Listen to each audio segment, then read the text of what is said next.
Big TV భక్తి సమాచారం WhatsApp ఛానల్లో జాయిన్ అవ్వండి. అన్ని విశేషాలు ఎప్పటికప్పుడు తెలుసుకోండి.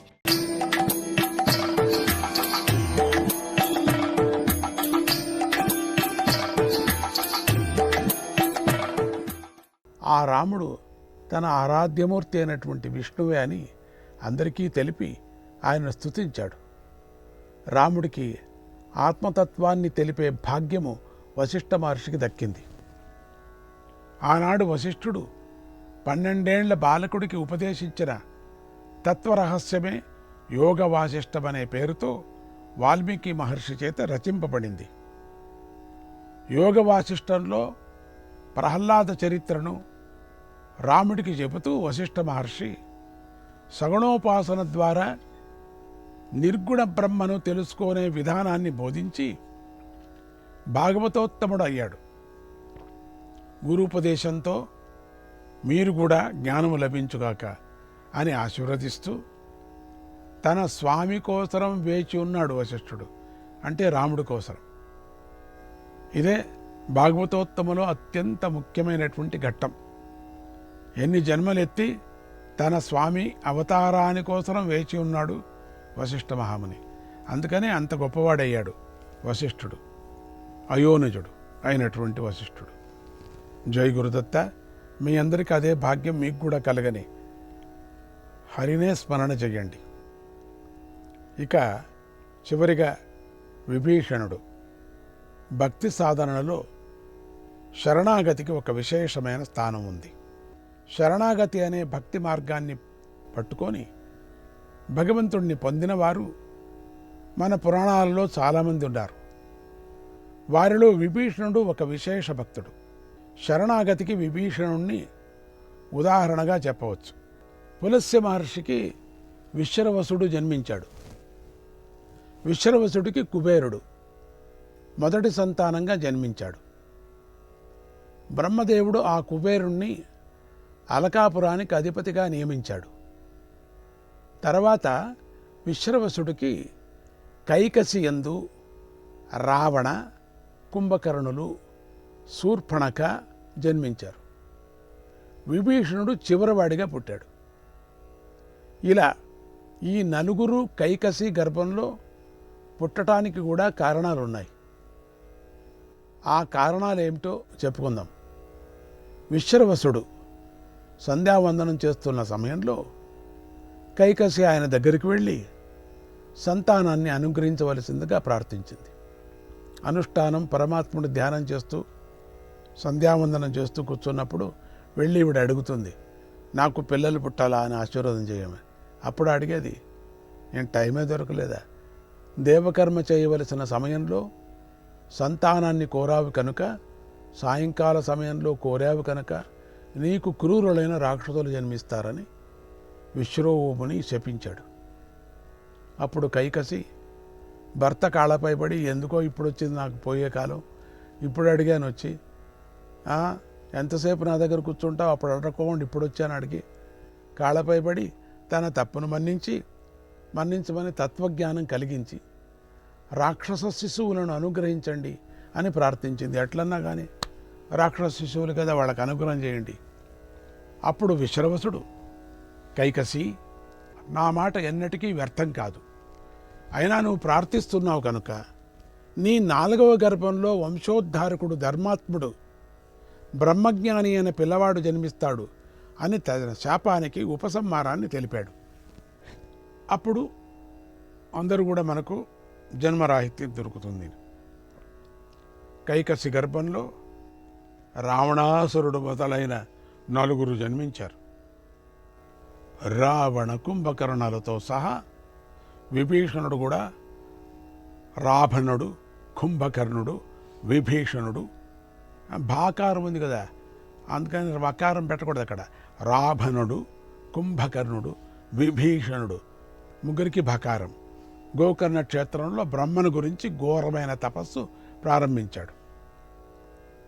వీరి తపస్సుకు మెచ్చి బ్రహ్మ ప్రత్యక్షంగా రావణ, కుంభకర్ణులు పనికిరాని వరాలు కోరారు.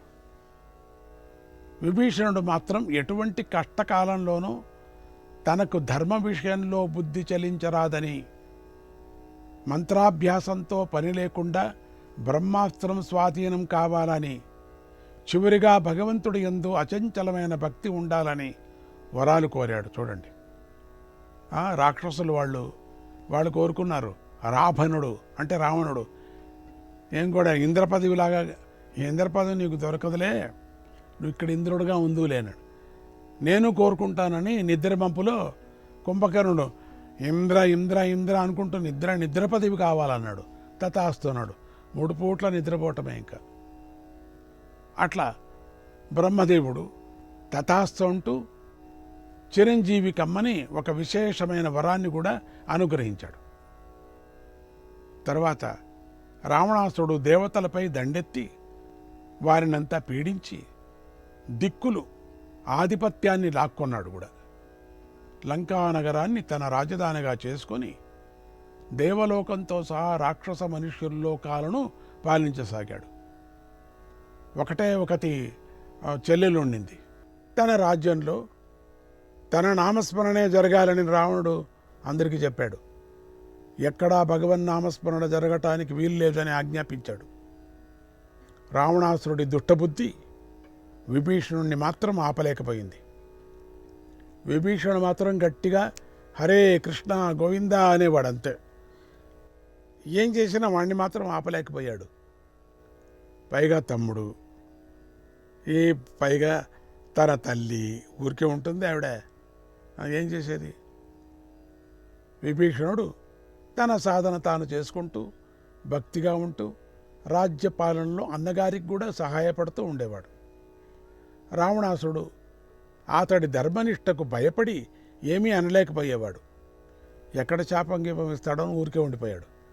రావణాసురుడు దిగ్విజయ యాత్రకు వెళ్ళిన సమయాల్లో విభీషణుడే రాజ్యాన్ని పరిపాలిస్తూ ఉండేవాడు.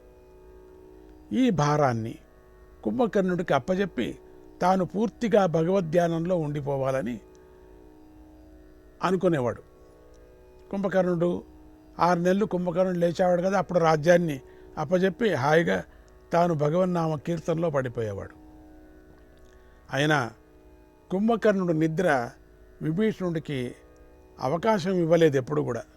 అందుకే రాజ్యపాలన చేస్తూనే భగవద్ధ్యానాన్ని కొనసాగించాడు విభీషణుడు. శైల్యూషుడనే గంధర్వుడి కూతురైన సరమను విభీషణుడు పెళ్లి చేసుకున్నాడు. సరమ అనేటువంటి ఆవిడ. రావణాసురుడి అకృత్యాలు, ధర్మ విరుద్ధమైనటువంటి పనులు విభీషణుడిని చాలా బాధ పెడుతూ ఉండేవి. అందుకే వాణ్ణి వారించటానికి చాలా ప్రయత్నించాడు. రావణుడు పుట్టుకతోనే అహంకారి అవటం వల్ల విభీషణుడి మాటలు చెవులు వేసుకోలేదు. ఇంత మాత్రానికే విభీషణుడికి రావణాసురుడు అంటే గౌరవం తగ్గిపోలేదు. పెద్దన్నగారు కనుక వాడికి ఇవ్వవలసిన గౌరవం ఇస్తూనే ఉండేవారు. రావణాసురుడి అన్ని అకృత్యాలను సహించిన విభీషణుడు సీతాపహరణాన్ని సహించలేకపోయాడు. సీతను ఎత్తుకొచ్చింది మాత్రం కాలేదు. ఆయన మహాజ్ఞాని అయి ఉండటం వల్ల మహావిష్ణువే రాముడిగాను లక్ష్మీదేవి సీతగాను అవతరించారని అప్పటికే తెలుసుకున్నాడు. పరస్త్రీ వ్యామోహం చాలా చెడ్డదని, ఇలా పరస్త్రీని భర్తలేని సమయం చూసి ఎత్తుకురావటం అధర్మమని, అధర్మ మార్గంలో నడిచేవారు నశిస్తారని చాలా రకాలుగా బోధించాడు. అయినా రావణాసురుడు వినలేదు. తన నాశనాన్ని తానే కోరి తెచ్చుకున్నాడు. హనుమంతుడు సముద్ర లంఘనం చేసి లంకకు చేరి రాత్రివేళలో సీతాదేవికై వెతుకుతూ విభీషణుణ్ణి కలిశాడని, వారిద్దరికీ సంభాషణ కూడా జరిగిందని తులసీ రామాయణంలో ఉన్నది. హనుమంతుడికి లంకలో అన్ని ఇళ్లకన్నా భిన్నమైన ఇల్లు ఒకటి కనిపించింది హనుమంతుడికి. ఆ ఇంటి చుట్టూ దీపాలు వెలిగి ఉన్నాయి. హనుమంతుడు అన్ని చోట్ల చూశాడు, అన్ని విచిత్రంగా ఉన్నాయి. ఒక ఇల్లు మాత్రం దీపాలు పెట్టాయి బయట, మిగతా చోట్ల ఏమీ లేవు. ఒక చోట మాత్రం సువాసనతో చేరినటువంటి దీపాలు మాత్రమే ఉండేది. ఆ ఇల్లు చక్కగా ఉండేది, తోరణం గట్టి ఉండేది, గమగమ వాసన వచ్చేది, లోపల నుంచి ధూపం. కీర్తన కూడా వినపడేది. విచిత్రంగా ఉంది ఇల్లు. హనుమంతుడికి ఆ ఇల్లు ఆనందపడ్డారు. లెక్కలేనన్ని తులసి మొక్కలు ఆ ఇంటి ఉద్యానవనంలో ఉన్నాయి. చుట్టూ తులసి మొక్కలు. పైగా ఆ ఇంటి నుండి రామనామ జపం వినిపిస్తూ ఉంది. హనుమంతుడికి ఆ ఇంటి చుట్టూ విష్ణు చిహ్నాలైనటువంటి శంఖచక్ర గదా పద్మాలు కనిపించాయి. విష్ణు చిహ్నాలు వేశాయి, ఇంటి చుట్టూ వేశాయి. ఇదేదో రామభక్తుడు ఇల్లే అయి ఉంటుంది అనుకొని, ఇదేంటి ఇక్కడ రామభక్తుడి ఇల్లు? హనుమంతుడు ఆ ఇంటి దగ్గరకు వెళ్ళి మెల్లగా రామనామ గానం చేశాడు.